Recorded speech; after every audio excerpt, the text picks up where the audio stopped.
मित्रों नमस्कार। कैसे हैं आप लोग? निश्चित रूप से बहुत अच्छे होंगे और अपना और अपने परिवार का ख्याल तो रख ही रहे होंगे। साथ ही अपने पास पड़ोस और परिवेश का भी आप ध्यान रख रहे होंगे और किसी भी समस्या के कारण में आप नहीं होंगे, आप उसके समाधान में जरूर अपनी बहुत ज़्यादा नहीं तो थोड़ी बहुत भागीदारी तो कर ही रहे होंगे। इन्हीं अपेक्षाओं के साथ आपको ढेर सारी शुभकामनाएं। और आइए अब हम आज की बात शुरू करते हैं। तो बात की शुरुआत वही बिहार चुनाव, लगातार मीडिया में कवरेज आ रहा है और अलग अलग तरीके से बिहार चुनाव को देखा समझा और समझाया जा रहा है।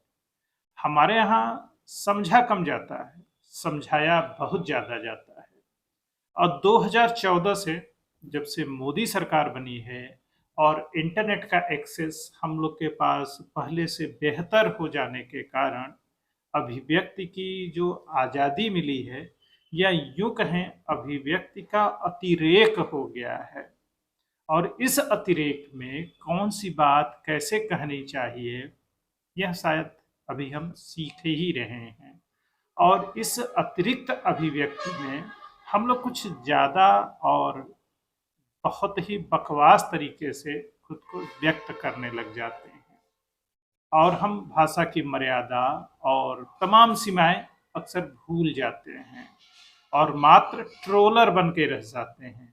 अभी देखिए, तो जो हमारे मीडिया हाउसेज हैं, जो न्यूज़ चैनल जिन्हें कहा जाता है, और अब सोशल मीडिया, उसी मीडिया हाउस से निकले हुए सफल असफल और कथित पत्रकार जो अब स्वतंत्र रूप से रिपोर्टिंग करते हैं और कहीं भी कैसे भी मनचाहा जो उनका तरीका है उसके माध्यम से वह अच्छी रिपोर्टिंग, खराब रिपोर्टिंग, एजेंडा के पक्ष में और एक खास नैरेटिव को लगातार यह लोग चला रहे हैं और अच्छा खासा पैसा बना रहे हैं।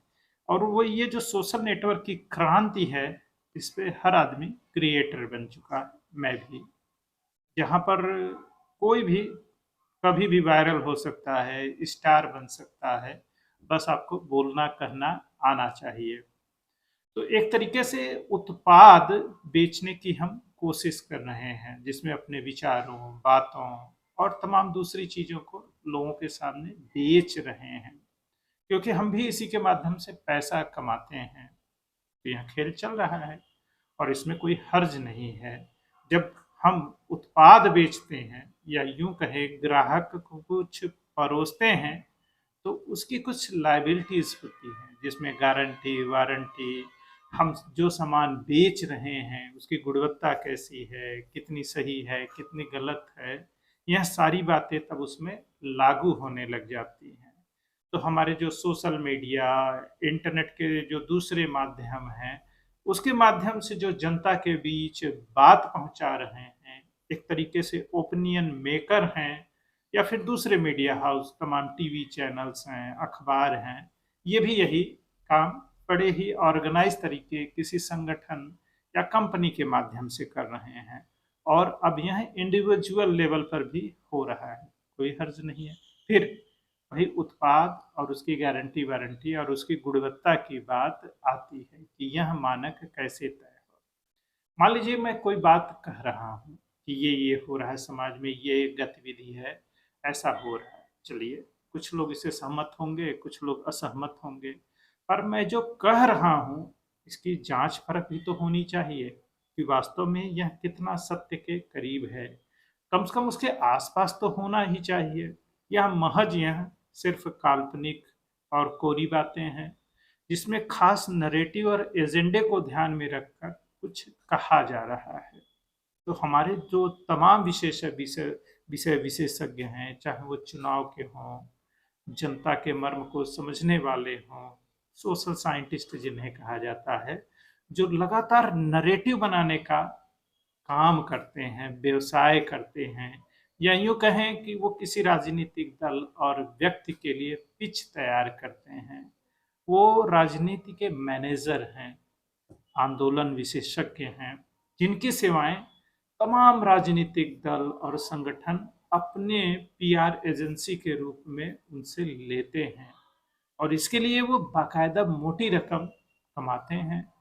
सोशल नेटवर्क से लेकर तमाम तरीके पर से वो नारे और दूसरी बातों को गढ़ते हैं और नेताजी का मार्गदर्शन करते हैं। जैसे कंपनियों की मार्केटिंग के लिए विज्ञापन तैयार किए जाते हैं, ऐसे ही इनके लिए भी काम होता है।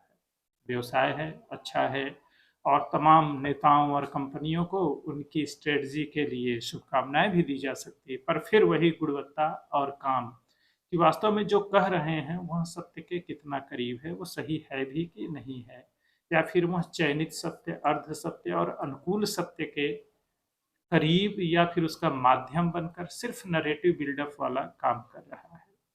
तो इसका जांच तो बड़ी आसानी से हो सकता है ना। अब जैसे बिहार चुनाव को एक केस स्टडी की तरह आप ले सकते हैं, जिसमें तमाम समाचार चैनल, लोग और विषय विशेषज्ञ अपनी बातें 2 महीने, 4 महीने, साल भर से कह रहे हैं।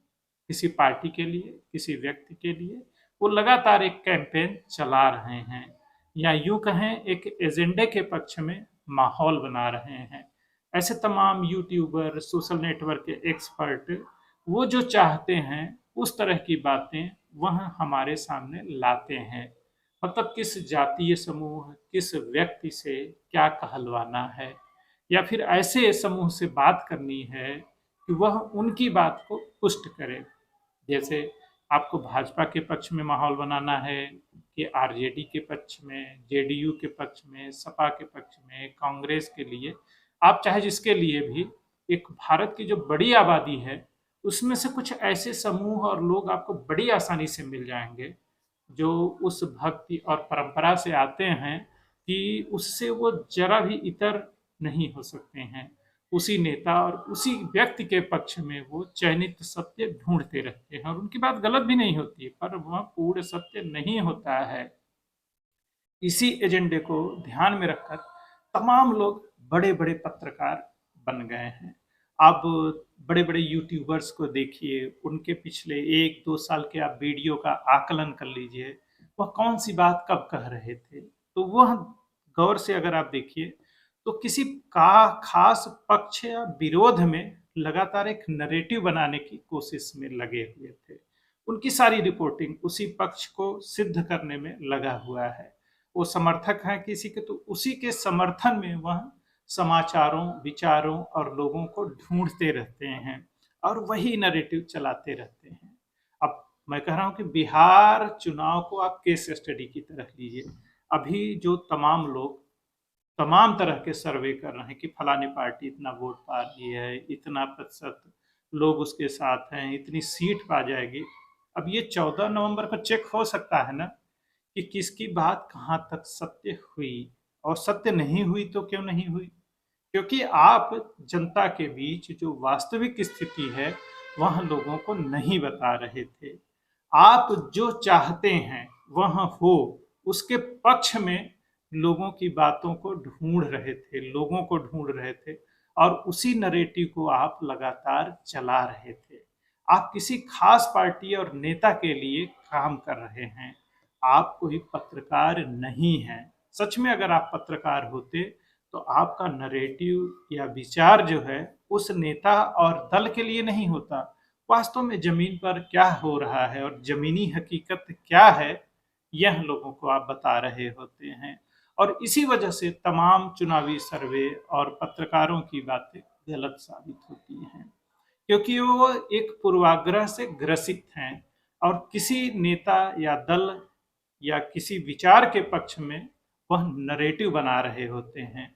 तो हमारे तमाम पत्रकारों को आप देख लीजिए तो वह किसी के समर्थक हैं या किसी के विरोधी हैं, और विरोधी तो इस हद तक हैं कि उस विचारधारा और दल से वह नफरत करते हैं और इसी वजह से वह उस तरह की बात कर रहे होते हैं।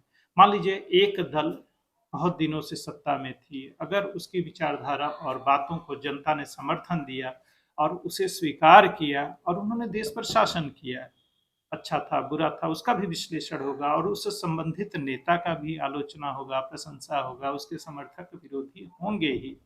इसी तरह अब अगर दूसरी दल और दूसरा दल और उससे जुड़ी विचारधारा के लोग अगर सत्ता में आते हैं और वह उससे इतर काम करते हैं, तो आप लगातार उसकी आलोचना, निंदा या यूँ कहें एकदम से नफ़रती भाषा का प्रयोग कर रहे हैं, उसे भी आपको स्वीकार करना पड़ेगा।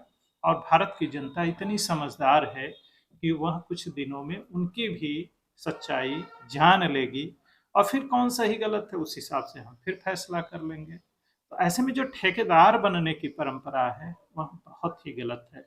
और बिहार चुनाव को हम सभी दर्शकों से अनुरोध कर रहे हैं कि आप केस स्टडी की तरह लीजिए और जो पत्रकार और न्यूज चैनल या यूट्यूब पर महान विभूतियों को आप सुन रहे हैं, उनके बौद्धिक क्षमता का आकलन करिए कि सच में वो कम से कम सत्य के आसपास तो हों या फिर वो सिर्फ एजेंडा चलाते रह रहे हैं। तो अपने जो भी आपके प्रिय पत्रकार हों, भाषा विशेषज्ञ हों, जो चबा-चबा के बोलते हों और अपनी जानकारी में नल के जो है ललित निबंध अपने चयनित सत्य के साथ लिख रहे हों, उनकी रियलिटी आप चेक करिए। आप किसी के भी समर्थक विरोधी हैं, उसमें कोई हर्ज नहीं है। आप चाहे जिसको वोट करिए, हमारी लोकतंत्र की यही ताकत है कि हम सत्ता परिवर्तन करते हैं, लोगों को दोहराते हैं, बार-बार मौका देते हैं और एक बार भी मौका नहीं देते हैं। यह हमारी स्वतंत्र अभिव्यक्ति का ही शानदार नज़ारा है या परिणाम है कहिए, क्योंकि हम एक जीवंत लोकतंत्र हैं जिसमें आलोचनाएं हमेशा स्वीकार्य होती हैं। अगर हम उसे नहीं स्वीकार कर रहे हैं तो हम लोकतंत्र की परंपरा को वास्तव में नहीं मान रहे हैं। इस बात को हमें स्वीकार करना होगा और 14 तारीख को अपने उस पत्रकार, विचारक और महान बुद्धिजीवी को आप सबक सिखाइए, उसको बताइए कि आप क्या बकवास लगातार करते रहते हैं और उनके पिछले साल, 2 साल, 4 साल के वीडियो भी देखिए कि आप लगातार इस तरह की बकवास कर रहे थे और उसमें से एक बात भी सही नहीं साबित हुई और फिर उसके बाद फिर वही एजेंडा वो चलाने लग जाते हैं। तो इसका मुख्य कारण उनकी कमाई है, एक पर्याप्त संख्या में उसकी वजह से उनको दर्शक मिल जाते हैं, तो फिर वह बाकी काम क्यों करें? फील्ड में उनको भला जाने की क्या ज़रूरत है?